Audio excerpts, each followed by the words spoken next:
नमस्कार दोस्तों, स्वागत है आप सभी का आपके अपने YouTube channel Shri Ram classes में। और दोस्तों, आज की इस खास वीडियो में हम बात करेंगे राजस्थान माध्यमिक शिक्षा बोर्ड अजमेर की ओर से जो कक्षा 9 से 12 तक के जो हिंदी व्याकरण की पुस्तक चलती, नवीन हिंदी व्याकरण एवं रचना वाली किताब, उसका हम एक महत्वपूर्ण टॉपिक इस वीडियो में हम चर्चा करेंगे, जिसका नाम है उपसर्ग। आज की इस वीडियो में हम उपसर्ग से संबंधित जितने भी आपके डाउट होते हैं वो सारे क्लियर हो जाएंगे। तो इस वीडियो में हम उपसर्ग के बारे में चर्चा करेंगे और हर एग्जाम में उपसर्ग से संबंधित प्रश्न पूछता है। जिसमें आपके हिंदी है जिस एग्जाम में, उसमें उपसर्ग से संबंधित प्रश्न आता है। तो ये वीडियो देखने के बाद में आपका उपसर्ग से संबंधित कोई प्रश्न गलत नहीं होगा, क्योंकि अधिकतर जो प्रश्न है वो आपके इसी ऑथेंटिक किताब में से पूछे जाते हैं। तो ये राजस्थान माध्यमिक शिक्षा बोर्ड की किताब है, नवीन हिंदी व्याकरण एवं रचना, कक्षा 9 से 12 के लिए जो पाठ्य पुस्तक चलती है, ये वाली पुस्तक है। तो आइए इस वीडियो को हम शुरू करते हैं और उपसर्ग से संबंधित महत्वपूर्ण जानकारी प्राप्त करते हैं। तो ये जो पुस्तक है, इसके जो संयोजक हैं डॉक्टर सोहनदान चारण और रतनलाल बावी, जो इनके लेखक हैं, और डॉक्टर भगवतीलाल व्यास, ये दोनों इसके लेखक हैं। और काफ़ी ऑथेंटिक किताब है ये। 2012 तक है जो राजस्थान माध्यमिक शिक्षा बोर्ड के जो स्कूलों में चलती हैं। अब इसकी जगह पे जो रचना प्रबोध वाली किताब है वो आ गई है, लेकिन उसमें त्रुटियां ज़्यादा हैं। इस वाली किताब में त्रुटियां कम है और काफ़ी जो सरल भाषा में किताब लिखी गई है। तो आइए आज हमें जो इस वीडियो में उपसर्ग को कंप्लीट करते हैं। तो वीडियो शुरू करने से पहले आपसे एक छोटा सी रिक्वेस्ट है कि आप वीडियो को शुरू से अंत तक देखें, ताकि आपको अंत में जो इस उपसर्ग टॉपिक से संबंधित है जो 6 प्रश्न पूछे जाएंगे अंतिम में, और 6 में से आपके कितने प्रश्न सही होते हैं वो कमेंट करके आप जरूर बताएं। और ये प्रश्न इस वीडियो के हम अंत में सोल्व करेंगे। तो उपसर्ग पहले हम इसकी परिभाषा देखते हैं। उपसर्ग क्या होता है, वैसे जानते हैं कि उपसर्ग कोई ऐसे शब्दांश होते हैं जो किसी मूल शब्द के पूर्व में लगकर नए शब्द का निर्माण करते हैं, अर्थात नए अर्थ का बोध कराते हैं, उपसर्ग कहलाते हैं। ठीक है, ऐसे शब्दांश होते हैं जो किसी शब्द के पूर्व में लगकर नए शब्द का जो निर्माण करते हैं। और ये शब्दांश होने के कारण ये जो उपसर्ग होते हैं वो शब्दांश होते हैं, उनका स्वतंत्र रूप से कोई अपना अस्तित्व नहीं होता है, महत्व नहीं होता है, किंतु शब्द के पूर्व में संश्लिष्ट अवस्था में लगकर इसका अर्थ को जो बदल देते हैं, इनकी विशेष है जो अर्थ लाते हैं। जैसे उदाहरण के लिए हम एक शब्द काम में लेते हैं, हार। एक शब्द है हार। अब हार एक शब्द है, तो हार शब्द के आगे अगर हम आ लगाते हैं, इस हार शब्द के आगे हम आ लगाते हैं तो ये आहार बन जाता है, जिसका मतलब होता है भोजन। और इस हार शब्द के आगे हम उप लगाते हैं तो वो उपहार बनता है, जिसका मतलब होता है किसी से भेंट करना। और हार शब्द के आगे अगर हम प्र उपसर्ग प्र शब्द लगाते हैं तो वो प्र है जो इसमें बदल जाता है प्रहार में, तो ये चोट का अर्थ देता है। और एक है इसमें विहार, तो विहार का अर्थ हो जाएगा भ्रमण, और परिहार का मतलब होता है त्यागना। एक प्रतिहार, हम राजस्थान जीके में भी पढ़ते हैं गुजर प्रतिहार, तो ये इसमें प्रतिहार का मतलब होता है द्वारपाल। फिर हम और देखते हैं इसमें तो समहार। ठीक है, इसमें सम उपसर्ग है, समहार में मारना इसका अर्थ होता है, और उद्धार। ठीक है, ये उत उपसर्ग इसमें, तो ये मोक्ष का अर्थ देता है। तो हार शब्द में प्रयुक्त जो शब्द हैं, आगे जो शब्द लगे हुए थे आ, प्र, उप, ये वाले जो सारे शब्द हैं, शब्दांश हैं, वो उपसर्ग की श्रेणी में आते हैं। अब हम बात करते हैं कि उपसर्ग कितने प्रकार के होते हैं। तो हिंदी में जो उपसर्ग है वो कुल टोटल 3 प्रकार के होते हैं। हिंदी में उपसर्ग 3 प्रकार के होते हैं। ठीक है, सबसे पहला जो उपसर्ग है वो हिंदी भाषा के उपसर्ग कहलाते हैं। सबसे पहले प्रकार के जो उपसर्ग वो संस्कृत भाषा के उपसर्ग है, फिर हिंदी भाषा के उपसर्ग और फिर विदेशी उपसर्ग है। तो हम एक एक करके तीनों ही प्रकार के उपसर्ग को इस वीडियो में कंप्लीट करते हैं। सबसे पहले हम पढ़ते हैं संस्कृत भाषा के उपसर्ग। तो संस्कृत में आपने संस्कृत में भी पढ़ा होगा, संस्कृत में कितने उपसर्ग होते हैं, 22 उपसर्ग होते हैं। और ये 22 ही उपसर्ग वापस हिंदी में भी वैसे ही प्रयुक्त होते हैं, इसलिए इन उपसर्ग को हम संस्कृत के उपसर्ग कहते हैं। अगर आपको यण संधि पता है, तो आपके आधे से ज्यादा उपसर्ग तो आप वैसे ही कर लेंगे, वैसे ही निकाल लेंगे। तो मेन जो इसमें है वो यण संधि के हिसाब से ही इसमें आपके सारे उपसर्ग अलग होंगे। सबसे पहले बात करते हैं हम अति उपसर्ग की। तो अति उपसर्ग जो है, इसका मतलब क्या होता है, अधिक या फिर परे, अधिक या फिर परे। तो जैसे ये शब्द हैं अतिशय, ठीक है, अतिक्रमण, अतिवृष्टि और अतिशीघ्र, इनमें तो साफ साफ दिख रहे हैं अति उपसर्ग। इसी प्रकार अब हम बात करते हैं अत्यंत की। अत्यंत की, अत्याचार की, अत्यधिक की, अतीन्द्रिय की, अत्युक्ति, अत्युत्तम, अत्यावश्यक और अतीव की। इन सभी में भी यण संधि के नियम से अति उपसर्ग है। सबसे पहले हम अत्यंत की बात करें। देखो अत्यंत का अगर हम संधि विच्छेद करते हैं तो ये अति प्लस अंत होता है, अति प्लस अंत होता है, क्योंकि ये यण संधि का नियम है कि अगर यह है तो वो ई में बदलेगा और ये आधा तब पूरा हो जाए तो इधर तो आएगा अति और यह में अ निकलेगा तो ये अंत बनेगा। तो अत्यंत का अति प्लस अंत, इस प्रकार से इसमें अति उपसर्ग है। ठीक है, अब हम बात करते हैं अति उत्तम की। तो अति उत्तम का जो संधि विच्छेद होगा वो अति प्लस उत्तम होगा, अति प्लस उत्तम होगा। ठीक है, इसमें भी यण संधि है तो ये अति उत्तम में अति उपसर्ग है। अत्यावश्यक, अत्यावश्यक में अगर हम संधि विच्छेद करते हैं इसका तो ये अति प्लस आवश्यक बनेगा, अति प्लस आवश्यक बनेगा। तो अत्यावश्यक में अति उपसर्ग है यण संधि के नियम से ही। अतीव, फिर हम बात करते हैं इस अतीव की। ये जो अतीव है इसमें आपको परीक्षा में दो ऑप्शन मिलेंगे इस प्रकार से। एक तो आपका ये अति मिलेगा, ठीक है, अति उपसर्ग, और एक आपके ये उपसर्ग मिलेगा अति। तो हिंदी में कभी भी ये दीर्घ मात्रा वाला जो अति है उसमें कभी भी उपसर्ग नहीं होता है, हमेशा ही ये लघु मात्रा जो लघु ई है वही हमारा उपसर्ग में आता है। तो अतिव का जब हम संधि विच्छेद करते हैं तो इसमें जो दीर्घ संधि है अति प्लस इव, इसमें दीर्घ संधि है, इसको हम लिखेंगे अति प्लस इव। ठीक है, अति प्लस इव, ये इसमें से ई और इसमें से ई मिलकर दीर्घ ई बनेगी, तो इसका जो दीर्घ संधि के हिसाब से इसका नाम जो हो जाएगा, शब्द बनेगा वो अतिव बनेगा। ये तो हुआ था अपना अति उपसर्ग। इसी प्रकार हम अधि उपसर्ग देखते हैं। ठीक है, और उपसर्ग में हमें एक बात विशेष ध्यान रखने की, आप में कभी भी इसमें दीर्घ उ या फिर दीर्घ ई की मात्रा नहीं दिखेगी। उपसर्ग में हमेशा लघु उ या फिर लघु जो ई है उसी की मात्रा आपको दिखेगी। हम अधि उपसर्ग की बात करें, इसका मतलब होता है श्रेष्ठ या फिर प्रधान। ठीक है, जो शब्द आपको साफ साफ दिखाई दे रहे हैं कि इनमें आपके अधि उपसर्ग है, ये देखो आप, अधिकरण, अधिनियम, अधिनायक, अधिकार, अधिमास और अधिपति और अधिकृत्य, इनमें आपके अधि उपसर्ग साफ साफ दिखाई दे रहा है। अब परीक्षा में जो पूछे जाते हैं वो इनमें से पूछे जाते हैं। ठीक है, ये दूसरे वाले जो शब्द हैं जैसे अध्यक्ष है, अधीक्षण है, अध्यादेश है, अधीन है, अध्ययन है, अधीक्षक है, अध्यात्म और अध्यापक। अब इनको भी हम यण संधि के नियम से अगर आप संधि करके आप उपसर्ग पता करेंगे तो आसानी से आप बता देंगे। जैसे अध्यक्ष है तो अध्यक्ष का संधि विच्छेद क्या होगा, अधि प्लस अक्ष, अधि प्लस अक्ष, और इस अक्ष को अक्षी भी लिखते हैं। ठीक है, अधि प्लस अक्ष, तो ये यण संधि के नियम से इसमें कौन सा उपसर्ग है, अधि उपसर्ग है। फिर बात करते हैं अधीक्षण की। अधीक्षण में ये अधीक्षण है, अब अधीक्षण में यहाँ पे दीर्घ ई है। अब दीर्घ ई आपके जो दीर्घ संधि के हिसाब से टूटेगा तो ये हो जाएगा अधि प्लस ईक्षण, अधि प्लस ईक्षण, ये आप में अधीक्षण। अब देखो ये जो ईक्षण है, कुछ शब्द ऐसे हैं जो हमेशा ही उसमें जो ई है वो दीर्घ आएगी, जैसे ईश, ईश्वर। ठीक है, ईश, ईश्वर, और ईक्षण, ईक्षण, इप्सा। ठीक है, ये इनमें जो हमेशा ही ई दीर्घ आती है, तो हमें इसमें ध्यान में रखना पड़ेगा। फिर हम और देखते हैं इसमें, तो आप इनको जो यण संधि के नियम से और दीर्घ संधि के नियम से इनको अलग कर सकेंगे। इस अधीन में भी, ये वाला जो अधीन है इसमें भी अधि उपसर्ग है, और ये अधीक्षक है इसमें भी अधि उपसर्ग है। अध्यात्म का हो जाएगा अधि प्लस आत्म, और अध्यापक का होगा अधि प्लस आत्पक, आपक। बात करते हैं अनु उपसर्ग की। ठीक है, अनु उपसर्ग में भी आपको यण संधि के नियम ध्यान में रखना है। अनु का मतलब होता है पीछे या उसके समान। जैसे हम देखते हैं इसमें कि अनुसरण, अनुकूल, अनुचर, अनुज, अनुशासन, अनुरूप और अनुराग, अनुरूप, अनुक्रम, इन सब में तो आपको दिखाई दे रहा है कि अनुपसर्ग।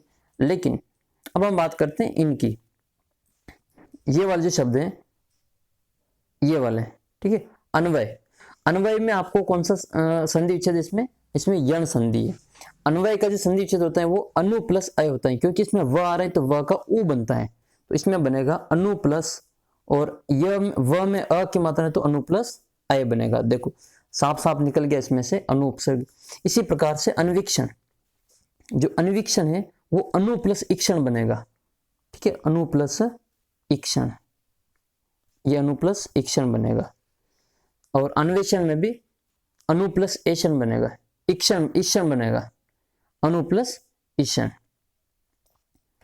और अनुच्छेद में अनुपसर्ग ही अनुदित, इसमें दीर्घ संधि है, अनु प्लस उदित बनेगा, अनु प्लस उदित। फिर बात करते हैं अप उपसर्ग की। तो अप उपसर्ग में आप देख सकते हैं इसमें इसका अर्थ होता है बुरा या फिर विपरीत। जैसे इसके जो साफ साफ दिखाई दे रहे हैं वो है अपकार, अपमान, अपयश, अपशब्द, अपकीर्ति, अपराध, अपव्यय और अपहरण। ठीक है, ये इसके जो अप उपसर्ग के उदाहरण है। फिर हम देखते हैं इसमें कुछ अप उपसर्ग के और उदाहरण है, जैसे अपकर्ष और अपशकुन और अपेक्षा। ठीक है, अब बात करते हैं हम अभी उपसर्ग की। देखो अभी भी ध्यान में रखना है कि अभी में भी आपको लघु ई ही आएगी अभी। तो अभिनव, ठीक है, अभिनय, अभिनंदन, अभिमान, अभिभाषण, अभियोग, अभिभूत और अभिभावक, इनमें तो साफ साफ आपको अभी उपसर्ग दिखाई दे रहे हैं। फिर कंफ्यूजन जो रहता है वो यण संधि के नियम में रहता है। तो आपको क्या करना है कि यण संधि को कंप्लीट कर लेना है, तो दोनों तरफ काम हो जाएगा अपना। अभ्युदय, अभ्युदय में देखो यण संधि लगेगी तो ये अभी प्लस उदय बनेगा। अभ्युदय का संधि छेद क्या होगा, अभी प्लस उदय बनेगा। अभिषेक, इस अभिषेक में भी अभी उपसर्ग है। ध्यान में रखना है कि अभिषेक का अगर हम इसमें व्यंजन संधि है, अभी प्लस शेक बनेगा, ये अभी प्लस शेक बनेगा, ये वाला शेक इसमें आता है। जैसे विषम का जो वी प्लस सम आता है, इसी प्रकार से अभिषेक में अभी प्लस शेक आता है। फिर बात करते हैं हम इसमें अभ्यर्थी की।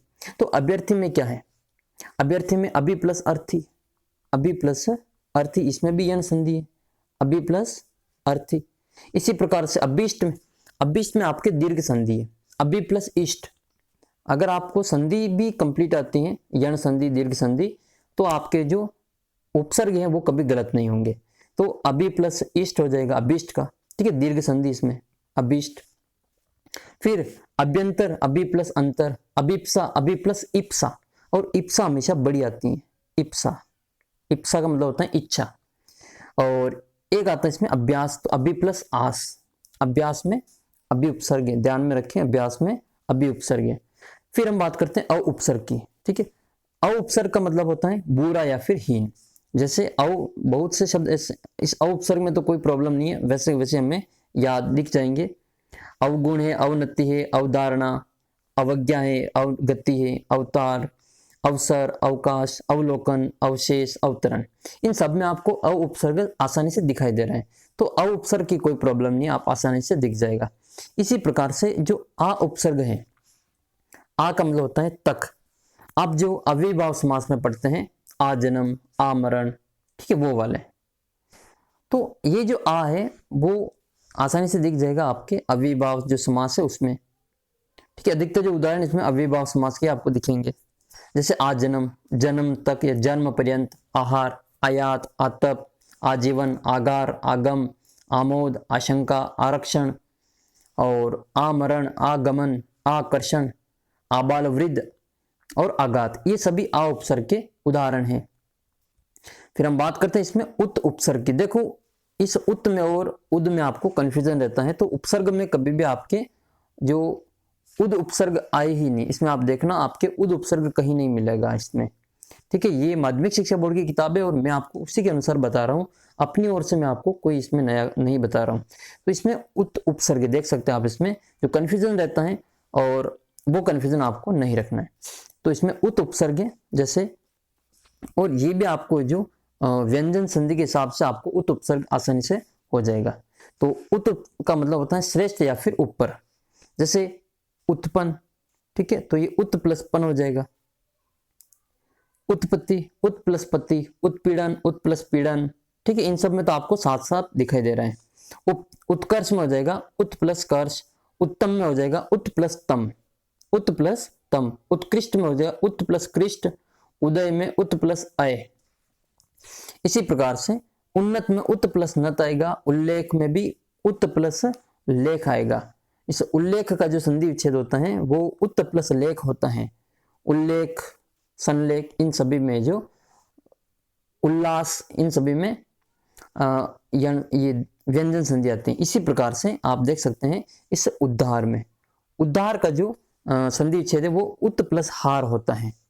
इस उद्धार का संधि विच्छेद होता है उत प्लस हार, तो इसमें उपसर्ग क्या आ जाएगा, उत उपसर्ग आ जाएगा।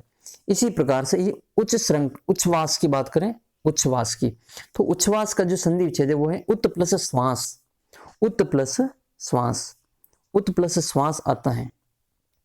ठीक है, यहाँ पे ये छ है जो हलंत के रूप में दिखाई दे रहा है, इसलिए यहाँ पे आधा स आएगा, तो ये उत प्लस श्वास आएगा। इसी प्रकार से हम बात करें उज्जवल की, तो ये काफी इंपॉर्टेंट शब्द है उज्जवल, ये शब्द शुद्धि में भी पूछा जाता है। इसका जो संधि विच्छेद होगा वो होगा उत प्लस ज्वल, उत प्लस ज्वल, ये इसका जो सही संधि विच्छेद है। ठीक है, और इसी प्रकार से उच्चारण में उत प्लस चारण, उच्छृंखलन, उद्गम, ये उद्गम में उत प्लस गम में, उत प्लस गम। ठीक है, तो ये आपके उत उपसर्ग कंप्लीट। हम बात करते हैं उप उपसर्ग की। उप उपसर्ग में भी आपके जो कोई ज़्यादा दिक्कत इसमें नहीं रहने वाली, क्योंकि जैसे हम बात करें इसमें तो उपकार है, उपवन, उपनाम, उपचार, उपहार और उपसर्ग। अच्छा, उपसर्ग में भी उप उपसर्ग है, देखें उपसर्ग में भी उप उपसर्ग है, ध्यान में रखिए इसका कि उपसर्ग में कौन सा उपसर्ग है, तो उप उपसर्ग है। उपमंत्री, उपयोग, उपभोग, उपवेद, उपयुक्त और उपभोग। अच्छा, उपसर्ग का है जो विलोम क्या होता है वो आपको कमेंट करना है। इस उपसर्ग का विलोम क्या होता है ये आप कमेंट बॉक्स में जरूर लिखें, उपसर्ग का विलोम क्या होता है। फिर बात आती है उपेक्षा की, तो उपेक्षा में भी उप उपसर्ग है, उप प्लस इक्षा। ठीक है, उपाध्यक्ष में दीर्घ संधि हुई है, उप प्लस अध्यक्ष, उपाध्यक्ष, तो ये सभी जो दीर्घ संधि के हिसाब से इस उपेक्षा में आपको गुण संधि है, उप प्लस इक्षा। ठीक है, अ प्लस ई बन के क्या बनता है, ए बनता है, तो वो गुण संधि के हिसाब से उपेक्षा में उप उपसर्ग है और उपाध्यक्ष में दीर्घ संधि के हिसाब से उप उपसर्ग है। फिर बात करते हैं दूर उपसर्ग की। ठीक है, दूर उपसर्ग की, तो दूर उपसर्ग में भी आपको कोई ज्यादा कठिनाई इसमें नहीं दिखेगी, क्योंकि आपके इसमें जो शब्द है उसमें दूर आपको आसानी से दिखाई देगा। जैसे दूराशा, दूर प्लस आशा, दूराग्रह, दूर प्लस आग्रह।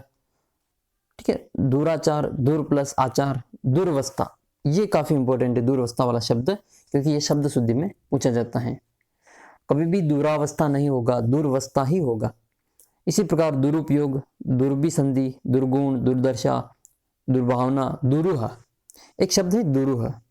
इस दुरूह में इसका अगर हम संधि विच्छेद करते हैं दूरों का, तो ये संधि विच्छेद बनेगा दूर प्लस ऊह, और ऊह ध्यान में रखना है कि दीर्घ ऊ आता है, ऊह हमेशा दीर्घ आएगा इसमें, दुरूह, तो ये जो इसका सही संधि विच्छेद है। अब बात करते हैं दुष उपसर्ग की, तो दुष उपसर्ग की बात करें तो इसका मतलब होता है बुरा या फिर विपरीत। इसमें भी आसानी है। ठीक है, इसमें आपके विसर्ग संधि लगेगी, विसर्ग संधि इसमें दो आता है, बाकी जो उपसर्ग जो पूछे वो दुष आता है। जैसे दुशासन का जो संधि विच्छेद होता है वो दुह प्लस शासन होता है, दुह प्लस शासन होता है, दुशासन होता है, लेकिन अगर ये उपसर्ग पूछे तो इसमें दुर उपसर्ग आएगा। इसी प्रकार दुष्कर्म में दुशासन में दुष उपसर्ग है, ये वाला स, वो भी स कौन सा है, सपेरा वाला स, और बाकी स जो इसमें नहीं आते हैं। दुष्कर्म में भी दुह विच्छेद करेंगे संधि विच्छेद तो दुह प्लस कर होगा, लेकिन इसका जो उपसर्ग ज्ञात करेंगे तो दुष प्लस कर होगा। इसी प्रकार दुष प्लस कर्म, दुष प्लस साहस, दुष प्लस साध्य, इसमें दुष उपसर्ग है। फिर बात करते हैं नी उपसर्ग की, तो काफी इंपॉर्टेंट है ये नी वाला, और इससे आगे वाला जो वो काफी ज्यादा इंपॉर्टेंट है। तो इस नी में तो आपको आसानी से नी उपसर्ग दिखाई दे रहा है। जैसे बात करें हम निडर, निगम, निवास, निदान, इसी प्रकार निहत्य, निबंध, निदेशक, निक्कर, इन सब में नी उपसर्ग आसानी से दिखाई दे रहा है। फिर कंफ्यूजन जो रहता है वो इन शब्दों में रहता है, जैसे न्यून, न्याय और न्यास, ये आपको जो यण संधि के हिसाब से ध्यान में रखना है। जैसे न्यून है तो न्यून का जो आपको इसमें विच्छेद करना है वो नी प्लस ऊन होगा। न्याय का क्या होगा, नी प्लस आय होगा, और न्यास का होगा नी प्लस आस, तो इसमें नी उपसर्ग है। फिर बात करते हैं हम इसमें निर उपसर्ग की, काफी इंपॉर्टेंट है निर उपसर्ग, क्योंकि ये संधि में भी काम आता है और उपसर्ग में भी काम आता है। तो जैसे शब्द है निरपराध, तो निरपराध में निर उपसर्ग है, निर प्लस अपराध, निरापराध नहीं होता है। और ये अगला शब्द है निराकार में भी निर प्लस आकार, निरक्षर निर प्लस अक्षर, निर प्लस आदर, निर प्लस अहंकार, निर प्लस आमिष, निर प्लस जर, निर्धन, निर्यात, निर्दोष, निरवलंब। ये निरवलंब जो है वो शब्द शुद्धि में भी पूछा जाता है। इसके अलावा इंपॉर्टेंट जो शब्द हैं वो है इसमें आपके एक तो निरोग, निरीह और नीरस। ठीक है, तो निरोग में भी आपके निर उपसर्ग ध्यान में रखना है, क्योंकि इसका जब हम संधि विच्छेद करेंगे तो वो बनेगा निर प्लस रोग। ये निरोग का संधि विच्छेद है। और इसमें संधि पूछे तो इसमें विसर्ग संधि होती है, निह प्लस रोग, निह प्लस रस। और इसका जो आपको उपसर्ग पूछे तो उसमें निर उपसर्ग होगा। इसी प्रकार निर प्लस इह, निर प्लस इह, निर प्लस ईक्षण, ठीक है, निर प्लस ईक्षण, निर प्लस अवलंब, ये इसके जो उपसर्ग के उदाहरण है। अब बात करते हैं निस उपसर्ग की। ठीक है, निस उपसर्ग की। तो देखो निस उपसर्ग में भी आप जो विसर्ग संधि है उसी को हम ध्यान में रखना है। जैसे निस का मतलब होता है बाहर या फिर बिना, जैसे निश्चय है, निश्चल है, निष्काम है। ठीक है, और हम देखें तो इसमें निष्पाप है, निष्फल है, निस्तेज, निसंदेह, ये सभी जो निस उपसर्ग के उदाहरण है। इन सभी में निस उपसर्ग है। और संधि की बात करें तो इन सब में जो विसर्ग संधि है, निश्चय निह प्लस चय, और संधि उपसर्ग जो है इसमें वो है निस प्लस चय। निश्चल विसर्ग संधि है और उपसर्ग जो है उसमें निस उपसर्ग। अच्छा, ध्यान में रखना है कि इस स के अलावा आपको और कहीं पे भी उपसर्ग में स दिखाई दे, दूसरा स, चाहे वो षटकोण वाला स हो या फिर आपके शक्कर वाला स हो, तो वो कभी भी उपसर्ग में नहीं दिखाई देता है। केवल आपको सपेरा वाला स ही उपसर्ग में ध्यान में रखना, और वो भी हलंत वाला ध्यान में रखना है। निस दो तरह के दे सकते हैं आपको एग्जाम में, एक तो ये वाला निस और एक ये जो हलंत वाला स है ये वाला, तो हमें हलंत वाला ध्यान में रखना है। ठीक है, ये सारे के सारे इसमें निस उपसर्ग के उदाहरण है। अब बात करते हैं प्र उपसर्ग के।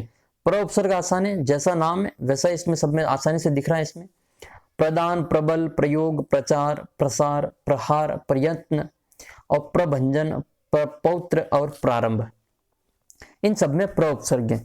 अब बात करते हैं इस प्रारंभ शब्द की, तो ये परीक्षा में पूछा जा सकता है क्योंकि इसमें प्र प्लस आरंभ, ठीक है, प्र प्लस आरंभ दीर्घ स्वर संधि का ये उदाहरण है।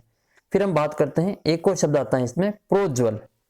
प्रोज्वल, प्रोज्वल शब्द है, इसमें भी इसका जब हम संधि विच्छेद करेंगे तो इसमें एक तो गुण संधि है, प्र प्लस उज्ज्वल होगा। ठीक है, प्र प्लस उज्ज्वल होगा। प्रोज्वल का संधि विच्छेद होगा प्र प्लस उज्ज्वल। ठीक है, इसमें प्र प्लस उज्ज्वल। एक इसमें जो फिर वापस अगर इसकी बात करें उज्ज्वल की, तो उज्ज्वल में उत उपसर्ग है और ज्वल मूल शब्द है और व्यंजन संधि है। तो दो संधि इसमें और काफी इंपॉर्टेंट है। इसमें दो तो आपको उपसर्ग दिखाई दे रहे हैं और दो इसमें संधियां हैं। एक गुण संधि भी है और एक इसमें व्यंजन संधि भी है। तो आप समझ गए होंगे, दो तो इसमें उपसर्ग है प्रोज्वल शब्द में और दो ही इसमें संधियां हैं। और इसी प्रकार के प्रश्न आजकल के जो रीट एग्जाम में पूछे जाते हैं। फिर बात करते हैं हम प्राचार्य की, तो प्र प्लस आचार्य। ठीक है, प्राचार्य इसमें भी दीर्घ संधि है, प्रायोजक में भी दीर्घ संधि है और प्रार्थी में भी दीर्घ संधि है। इस प्रार्थी शब्द में भी दीर्घ संधि है। संधि क्या होगी, संधि विच्छेद क्या होगा, प्र प्लस अर्थी, प्र प्लस अर्थी वो बनेगा प्रार्थी। ठीक है, अब बात करते हैं हम परा उपसर्ग की। तो परा उपसर्ग तो आसान, इसमें जैसा ना है वैसा इसमें दिखाई दे रहा है। परा तो इसमें आसानी से दिख रहा है। पराजय, पराभव, पराक्रम, परामर्श, परावर्तन, पराविद्या, पराकाष्ठा, ये सभी परा उपसर्ग के उदाहरण हैं। तो इसमें कोई प्रॉब्लम नहीं रहने वाली है। बात करते हैं परि उपसर्ग की। तो परि उपसर्ग में हमें ध्यान रखना है, इसमें भी आपको यण संधि का नियम लगाना है। तो जिसमें परि साफ साफ दिखाई दे रहा है वो तो फिर आपने कोई प्रॉब्लम ही नहीं उसमें। तो जैसे हम देखते हैं इसमें ये शब्द ऐसे जिसमें परि शब्द साफ साफ दिखाई दे रहा है, जैसे परिक्रमा, परिवार, परिपूर्ण, परिमार्जन, परिहार, परिक्रमण, परिभ्रमण, परिधान, परिहास, परिश्रम, परिवर्तन और परीक्षा। अब परीक्षा जो शब्द है उसमें कौन सी संधि है, देखो परीक्षा शब्द है, परीक्षा में इसमें दीर्घ संधि है, परि प्लस ईक्षा, और ये परि ये बनेगा, ठीक है, परि प्लस ईक्षा, और ईक्षा हमेशा बड़ी आती है, ईक्षा, इप्सा, इस, ईश्वर, ईक्षण, ईक्षण, ये सारे इसमें ये हमेशा बड़ा आता है। तो ये तो होगी परीक्षा में। अब बात करते हैं हम ये वाले शब्द, आपके आगे जो शब्द दे रखे हैं वो पर्याप्त, पर्यटन, परिणाम, परिमाण, पर्यावरण, परिच्छेद, पर्यंत। तो देखो कंफ्यूजन किसमें होती है, एक तो पर्याप्त में, पर्यटन में, और बात करें इसमें तो पर्यंत में। ये जो तीनों शब्द हैं, ये शब्द जो है वो यण संधि के नियम से परि उपसर्ग बाहर निकालेंगे। जैसे पर्याप्त है तो पर्याप्त का क्या बनेगा, परि प्लस अंत, या सॉरी परि प्लस आप्त, पर्याप्त का क्या बनेगा, परि प्लस आप्त। पर्यटन का बनेगा परि प्लस अटन, पर्यटन का बनेगा परि प्लस अटन, ये पर्यटन का सही संधि विच्छेद है, और उपसर्ग बनेगा परि। पर्यंत का बनेगा परि प्लस अंत, पर्यंत। तो ये परि उपसर्ग का काम हो गया, इसमें यण संधि के हिसाब से आप इसको कर लेंगे। देखो आप इसमें समझ सकते हैं कि केवल उपसर्ग पढ़ने से उपसर्ग नहीं समझ में आएंगे, उपसर्ग के साथ साथ में और भी कई सारी चीजें जो हमें कंप्लीट करनी होगी। जैसे यण संधि के नियम अगर आपको आती है यण संधि, तो आधे से ज्यादा उपसर्ग आप वैसे ही कर लेंगे। बाकी जो साफ साफ दिखाई दे रहे हैं उनमें तो आपको कोई प्रॉब्लम नहीं होगी, जैसे परा उपसर्ग तो साफ दिखाई दे रहे हैं परा, लेकिन ये जो परि उपसर्ग हैं, दिश, ठीक है, निश है, नीर है, ये वाले जो उपसर्ग हैं, अब्बी हैं, अप्पी हैं, ये वाले, इनमें आपको ये जो ध्यान में रखना है। इसी प्रकार से देखो वापस यण संधि आएगी इस प्रति उपसर्ग में, और प्रति उपसर्ग जो है वो आपके एक समास में भी आएगा, प्रति उपसर्ग आपके समास में भी आएगा। जैसे इसके जितने भी उदाहरण है वो अधिकतर है जो आपको जो अव्ययीभाव समास है उसमें देखने को मिलेंगे। तो यण संधि, अव्ययीभाव समास, काफी सारे जो इसमें आपको सॉल्यूशन हो जाएगा। फिर हम देखते हैं इसके उदाहरण। तो प्रति का मतलब होता है प्रत्येक या फिर विपरीत। जैसे उदाहरण देखें तो प्रतिदिन, तो प्रतिदिन में तो प्रति उपसर्ग साफ ही दिखाई दे रहा है, प्रतिकूल, प्रतिहिंसा, इसके अलावा प्रतिरूप, प्रतिध्वनि, प्रतिनिधि, ठीक है, इन सब में प्रति आपको साफ साफ दिखाई दे रहा है। फिर कंफ्यूजन किसमें होता है, प्रत्येक में। तो यण संधि के हिसाब से इसको हम तोड़ते हैं, तो इसका मतलब बनेगा ये प्रति प्लस एक, ठीक है, ये कंप्लीट हुआ। अब हम देखते हैं इसमें एक शब्द है प्रतीक्षा। प्रतीक्षा में जो दीर्घ संधि है, प्रति प्लस ईक्षा, जैसे परीक्षा है वैसा ही प्रतीक्षा है, ठीक है, प्रति प्लस ईक्षा, और ई हमेशा इसमें दीर्घ आता है। फिर हम बात करते हैं इसमें प्रत्युत्तर की। तो प्रत्युत्तर में भी आपके यण संधि लगेगी, प्रति प्लस उत्तर, प्रति प्लस उत्तर, तो ये प्रत्युत्तर का संधि विच्छेद है, प्रति प्लस उत्तर। तो आज के इस वीडियो में आपके समास के इसके उपसर्ग के साथ साथ में यण संधि की भी आपके कंप्लीट जो उदाहरण है वो आपको दिखाई देंगे। एक अलग वीडियो में मैं आपको जो यण संधि है वो आपको अलग से वीडियो अपलोड कर दूंगा। फिर हम देखिए प्रत्याशा। तो प्रति प्लस आशा, प्रति प्लस आशा। प्रत्याशा में जो मूल शब्द हैं वो आस मूल शब्द हैं, ठीक है, आशा। और एक है प्रतीति। प्रतीति में भी आपको प्रति उपसर्ग बाहर निकालना है, तो इसमें आपको दीर्घ संधि लगेगी, प्रति प्लस इति, प्रति प्लस इति, इति लघु ही आएगी। जो दीर्घ वाले ई है वो कुछ ही उदाहरण है, जैसे ईश, ईश्वर, ईक्षण, ईक्षण, इच्छा, इप्सा, ये वाले।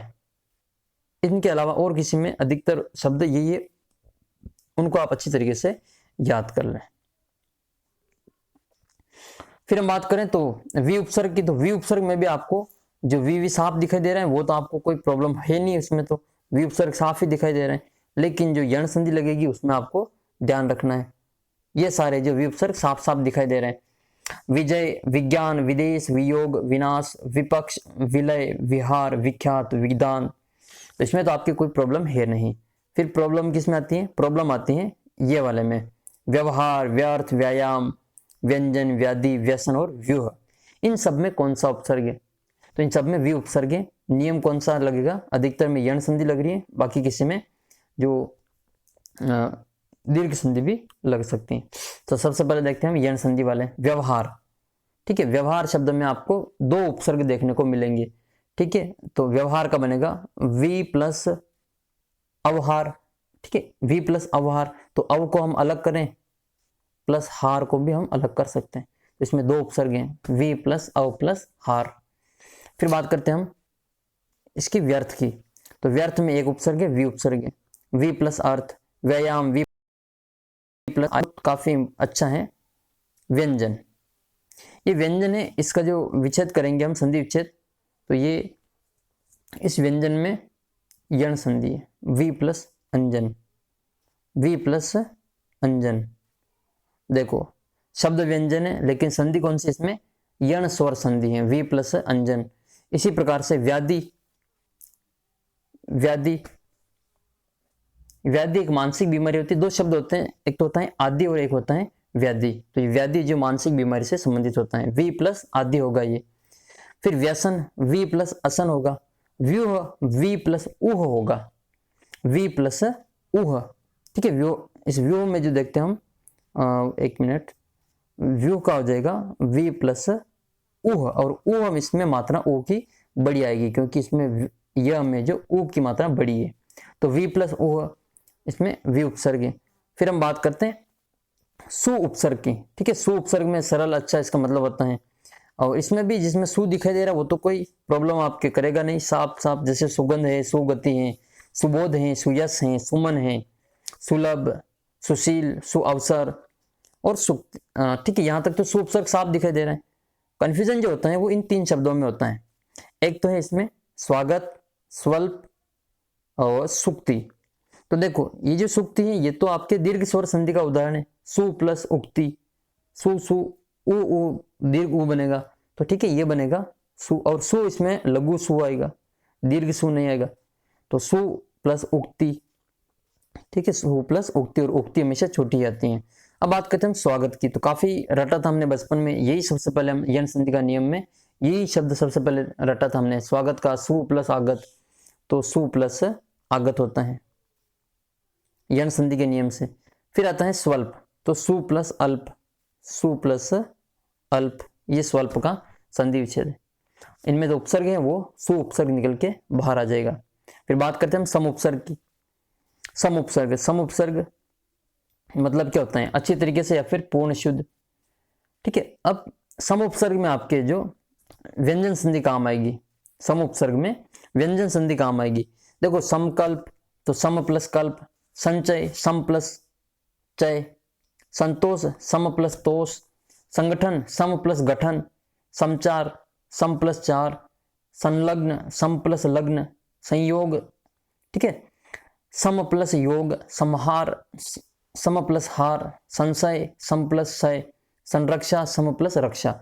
जहां पर भी स के बाद में आपको ये अनुस्वार दिखाई दे अधिकतर शब्दों में, वहां पर आपके सम उपसर्ग होगा। स के बाद में अनुस्वार जब होगा तो उसमें सम उपसर्ग आपको दिखाई देगा। ठीक है, ये हम इसमें याद रख सकते हैं। फिर अन उपसर्ग, और अन में देखो न हलंते, इस सम में भी म हलंते। फिर हम देखते हैं इसमें अनंत, तो अन प्लस अंत, अनादि अन प्लस आदि, अनेक, अनेक में कौन सी संधि, अनेक में गुण संधि, अन प्लस एक। ठीक है, अनेक में अन प्लस एक गुण संधि का उदाहरण है। बात करते हैं अनाहुत, अन प्लस आहूत, इसमें दीर्घ संधि है।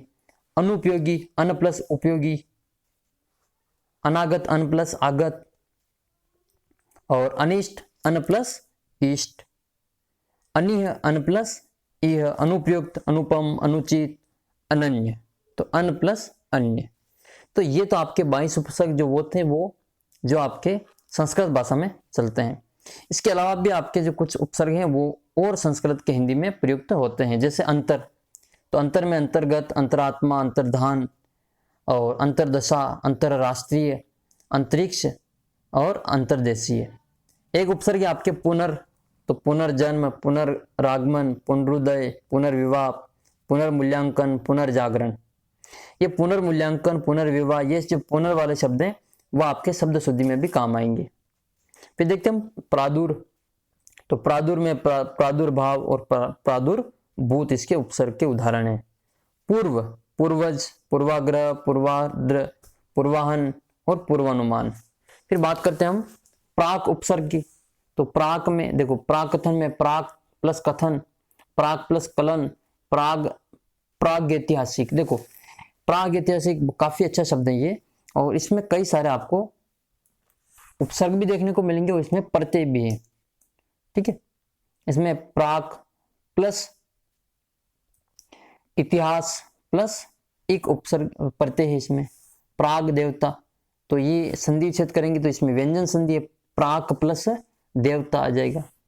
इसी प्रकार से प्राग मुख, ये प्राक प्लस मुख, इसमें व्यंजन संधि है। ठीक है, प्राकर्म, प्राक प्लस कर्म। तो ये जो प्राक के उदाहरण, इसी प्रकार हम देखते हैं पुरष, तो पुरस्कार, पुरस्चरण, पुरस्कृत, बहिर, बहिरागत, बहिर्जात, बहिर्भाव, बहिरंग और बहिर्गमन। इस बहिरंग का आपको विलोम पूछा जाता है तो वो अंतरंग होता है, अंतररंग नहीं होता है, अंतरंग होता है, ध्यान रखना इसको।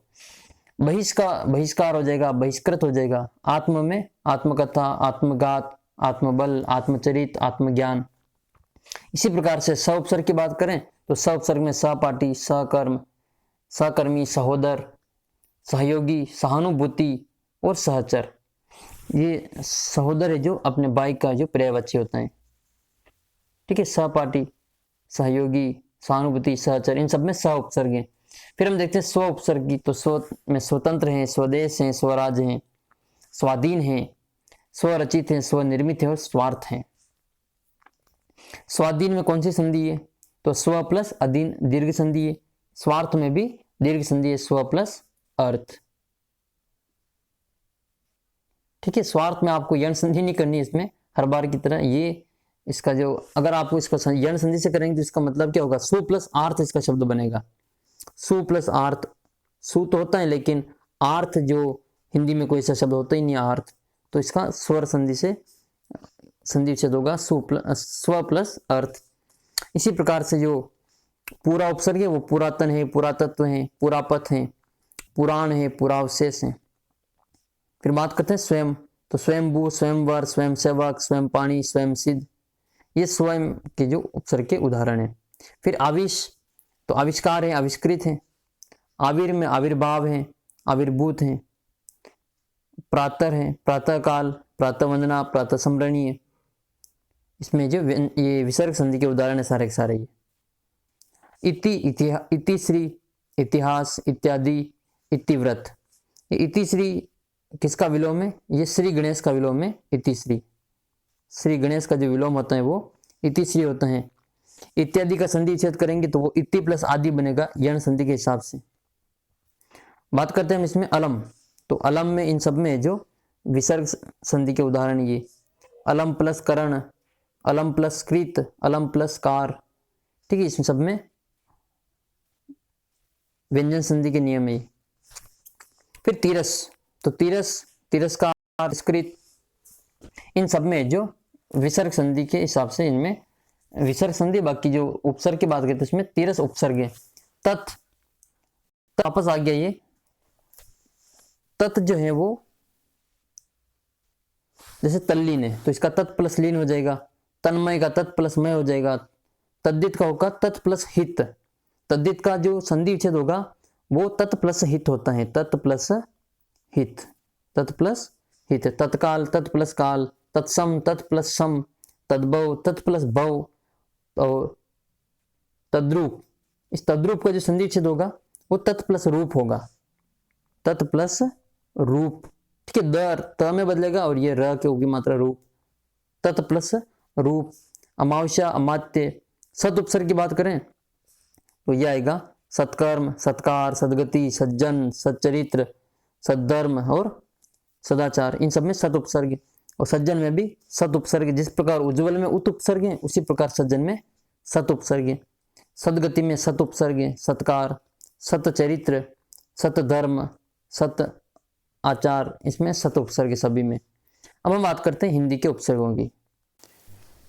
जो इंपॉर्टेंट जो आपके उपसर्ग थे वो तो आपके हो गए। अब हिंदी में ये वाले उपसर्ग जो है वो आपको वैसे ही देखते हैं आपको पता चल जाएंगे कि इसमें कौन सा उपसर्ग दिखाई दे रहा है। तो सबसे पहले हम बात करते हैं अनुपसर्ग की। हिंदी का जो अनुपसर्ग है वो किस प्रकार आपको दिखाई देगा। अन आपको साफ ही दिखाई देगा, जबकि संस्कृत के अन में आपको अन साफ दिखाई नहीं देता है। तो संस्कृत में जो अनुपसर्ग होता है वो अन हलंत होता है। न इसमें हलंत होता है, हिंदी में अन पूरा होता है।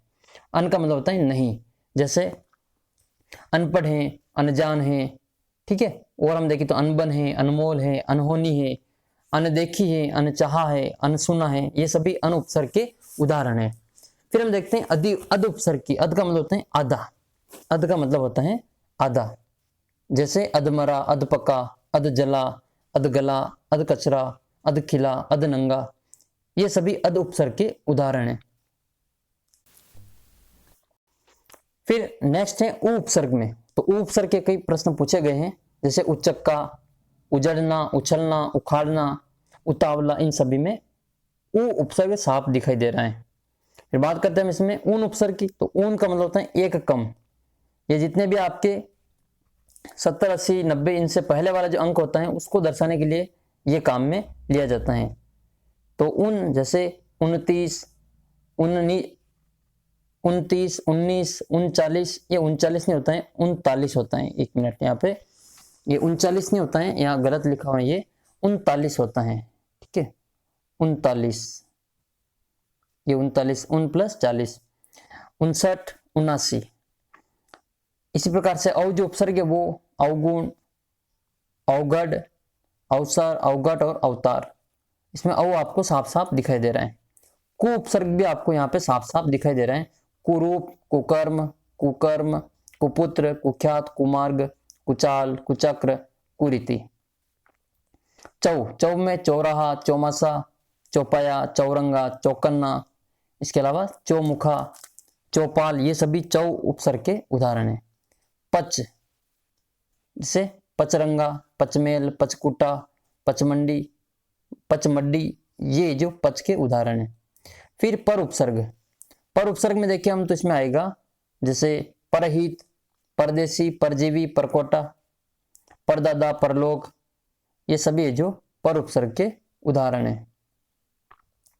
बात करते हैं हम बर उपसर्ग की। तो बर में बरपेट है, ठीक है, भरपूर है, इसके अलावा बरकम है, बरसक है, बरमाही है और बरपार है। बिन उपसर्ग की बात करें तो इसमें आता है बिन ब्याहा, बिन खाया, बिन बोया, बिन मांगा, बिन बुलाया और बिन जहाया, इन सब में बिन उपसर्ग है। तो हिंदी के उपसर्ग में कोई आपको प्रॉब्लम नहीं है, आप साफ साफ इसमें देख सकते हैं। जो आपको समस्या आती है वो संस्कृत के उपसर्ग में आती है। फिर ती उपसर्ग, जैसे तिराहा है, तिरंगा है, तिकोना है, तिपाही है, तिमाही है, इन सब में ती उपसर्ग है। और दू में आप देखें तो दू उपसर्ग में दूरंगा है, दूरलती है, दू नाली और दूराहा है, दुगुना, दुका, दुबला, ये सभी दू उपसर्ग के उदाहरण हैं। फिर बात करते हैं हम का उपसर्ग की। तो कायर है, कापुरुष है और काजल है, ये सभी का उपसर्ग के उदाहरण हैं। स का मतलब होता है सहित, स का अर्थ होता है सहित, जैसे कपूत, सपूत, सहित, पुत्र सहित, सफल, सबल, सगुण, सजीव, सावधान, सक्रमक। चिर का मतलब सदैव, चिरकाल, चिरायु, चिर यौवन, चिर परिचित, चिरस्थायी, चिर स्मरणीय और चिर प्रतीक्षित। तो इसमें भी है जो चिर उपसर्ग, ये काफी अच्छा शब्द है, ये चिर प्रतीक्षित। इसमें जो दो तो इसमें आपको उपसर्ग दिखाई दे रहे हैं और एक इसमें प्रत्यय है, तो परीक्षा में ये पूछा जा सकता है। फिर हम देखते हैं इसमें न की। नकुल, नास्तिक, नग, नपुंसक, नगण्य और नेति। इस नेति में कौन सी संधि है? न प्लस इति, इसमें गुण संधि है, न प्लस इति, नेति। इंपॉर्टेंट है नेति, न प्लस इति गुण संधि का ये उदाहरण है। फिर बात करते हैं बहु की। बहु का मतलब ज्यादा, बहुमूल्य, बहुवचन, बहुमत, बहुभुज, इस सभी में बहु उपसर्ग है। फिर है आप, काज, आप बीती, आप कही, आप सुनी, इन सब में आप उपसर्ग है।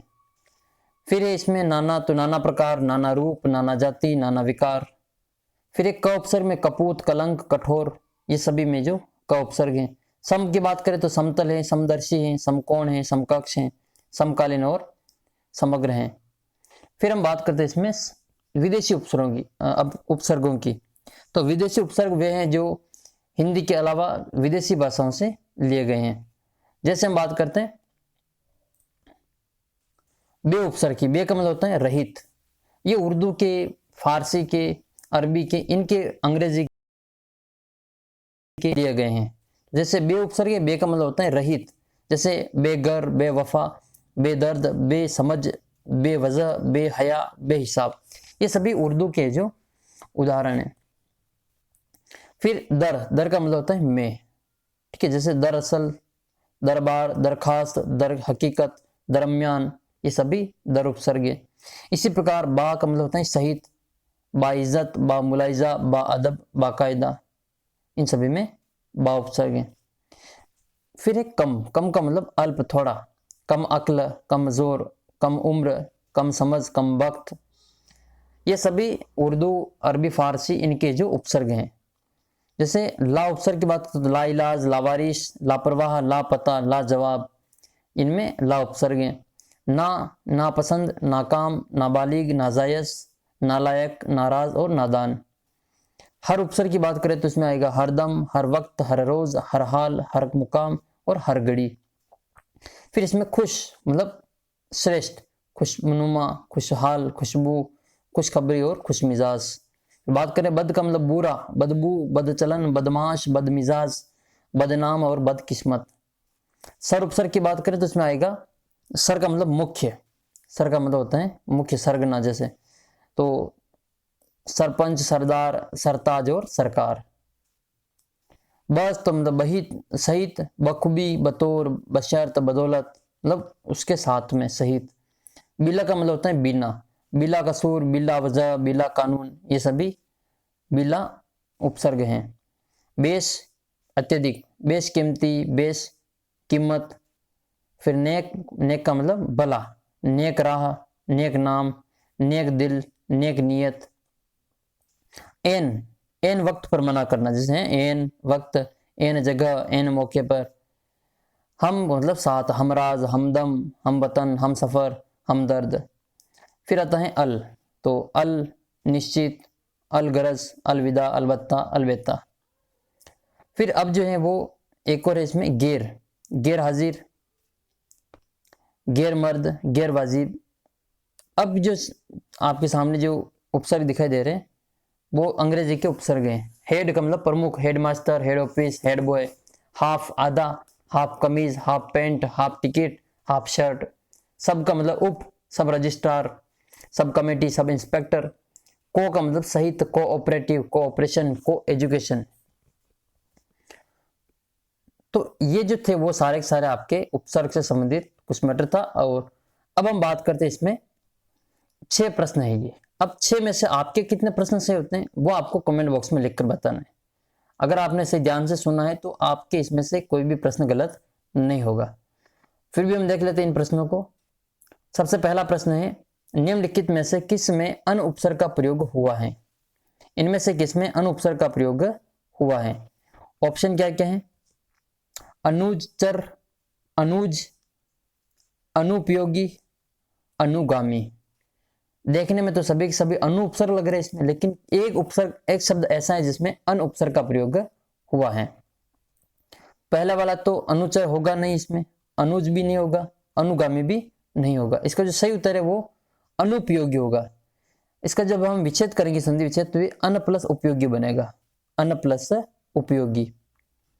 ठीक है, अन प्लस उपयोगी।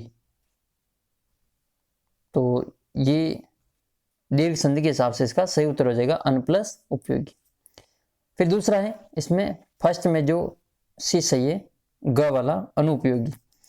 दूसरा है, निम्नलिखित में से कौन सा शब्द उपसर्ग युक्त नहीं है? किसमें जो उपसर्ग नहीं लगा हुआ है? भरपेट, प्रतिदिन, अध्यक्ष, रसोईघर। दो शब्द ऐसे जिसमें साफ साफ आपको जो उपसर्ग दिखाई दे रहा है। भरपेट में बर उपसर्ग है और प्रतिदिन में प्रति उपसर्ग है। बात आती है अध्यक्ष और रसोईघर की। तो देखो, अध्यक्ष जो है वो यण संधि के हिसाब से अधि प्लस अक्ष बनेगा, अधि प्लस अक्ष बनेगा। इस अक्ष को अक्षी भी लिखते हैं, अधि प्लस अक्षी। अक्षी आंख के ऊपर या आंख के सामने। और एक और शब्द बचा है और वही अपना उत्तर है, रसोईघर। रसोईघर में कोई उपसर्ग नहीं है, ये जो तत्पुरुष समास का उदाहरण है। ठीक है, संप्रदान तत्पुरुष समास का ये उदाहरण है, रसोई के लिए घर। तीसरा प्रश्न है, हार में आ उपसर्ग लगाने से आहार बनता है, जिसका मतलब क्या होता है, भोजन। तो हार में ऐसा कौन सा उपसर्ग लगाएं जिसका अर्थ क्या हो जाएगा, छोड़ना बन जाए।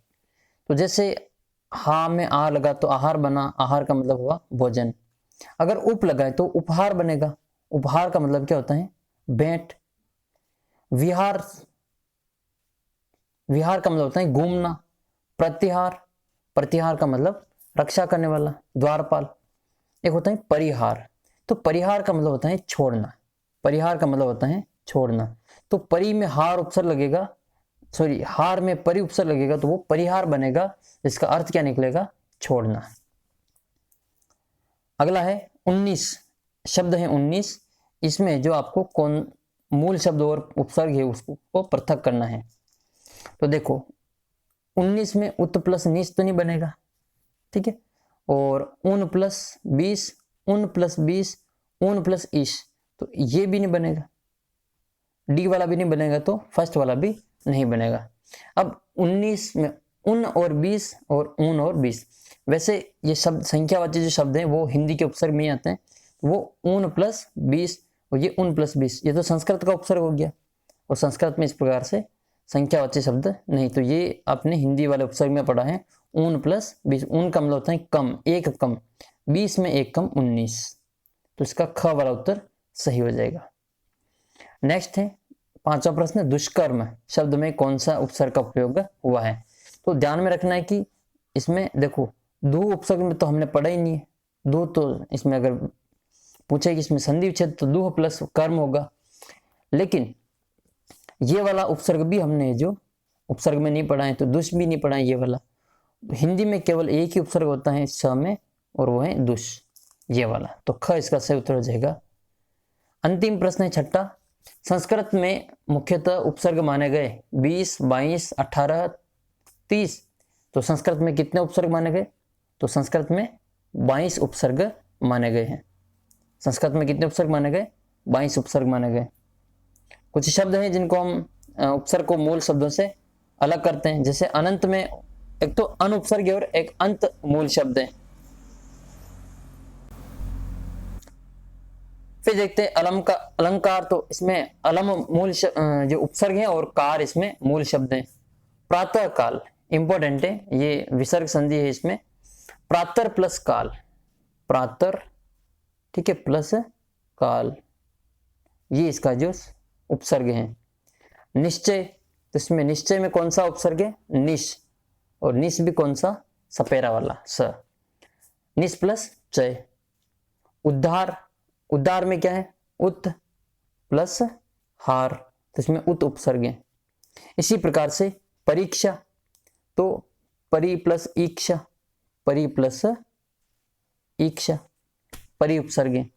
प्रोज्वल, प्रोज्वल इंपॉर्टेंट शब्द है, प्र प्लस उज्ज्वल, प्र प्लस उत प्लस ज्वल, दो उपसर्ग है इसमें, प्र और उत।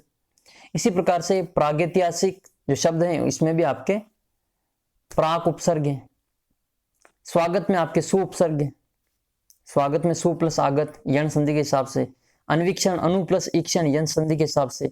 अनुपयोगी अन प्लस उपयोगी सबसे ऊपर ही ऊपर आया था। ये इंपॉर्टेंट जो है वो है निरोग, निरोग में कौन सा उपसर्ग है, तो इसमें निर उपसर्ग है, ध्यान रखिए इस निरोग को, क्योंकि र इसमें आपको साफ साफ दिखाई। अब निर प्लस ओग भी हो सकता है कहीं कहीं, तो वो नहीं होगा, निर प्लस रोग होगा। संकल्प का, संकल्प का क्या होगा, सम प्लस कल्प हो जाएगा। नास्तिक में होगा न प्लस आस्तिक, न प्लस आस्तिक। परिच्छेद में परि उपसर्ग है, ठीक है। तो ये तो थे इसमें कुछ महत्वपूर्ण शब्द जिनके हमने उपसर्ग पर मूल शब्द अलग किए। आपके ऊपर वाले 6 प्रश्नों में से कितने प्रश्न सही हुए कमेंट करके जरूर बताएं, और एक प्रश्न का उत्तर आपको लिखना है। ये जो शब्द है उल्लेख, इस उल्लेख में कौन सा उपसर्ग है, आप इसका उत्तर कमेंट बॉक्स में जरूर लिखें, ठीक है। उल्लेख में कौन सा उपसर्ग है कमेंट बॉक्स में लिखें, और आपको ऐसे ही और वीडियो के लिए चैनल को आप सब्सक्राइब कर सकते हैं, ताकि आपको जो माध्यमिक शिक्षा बोर्ड की किताब है उसके सारे टॉपिक एक एक वीडियो के माध्यम से आपको सारे के सारे इस प्रकार से रिकॉर्डिंग आपको उपलब्ध करवा दी जाएगी। तो आशा करता हूँ ये वीडियो आपके लिए काफ़ी हेल्पफुल होगा। सभी को आने वाले एग्जाम्स के लिए ऑल द बेस्ट, और आप इसी प्रकार इस वीडियो को शेयर करें और चैनल के साथ जुड़े रहें ताकि आपको आने वाले सभी वीडियो देख सकें। इससे पहले मैंने जो आपके विलोम शब्द वाला जो वीडियो है वो अपलोड किया था, तो आप वो देख सकते हैं। प्लेलिस्ट एक अलग से बना लेंगे और उसका लिंक आपको नीचे डिस्क्रिप्शन बॉक्स में मिल जाएगा, या फिर आपको जो YouTube का जो वीडियो है उसमें जाके देख सकते हैं आप। इसी के नीचे आपको ये वीडियो मिलेगा, ठीक है। दोनों आपको काफ़ी हेल्पफुल होंगे। आगे की वीडियो में हम प्रत्यय या फिर उपसर्ग पर संधि समास से संबंधित कोई और दूसरा टॉपिक लेंगे। जल्दी मिलते हैं अगले वीडियो में, तब तक जय हिंद जय भारत।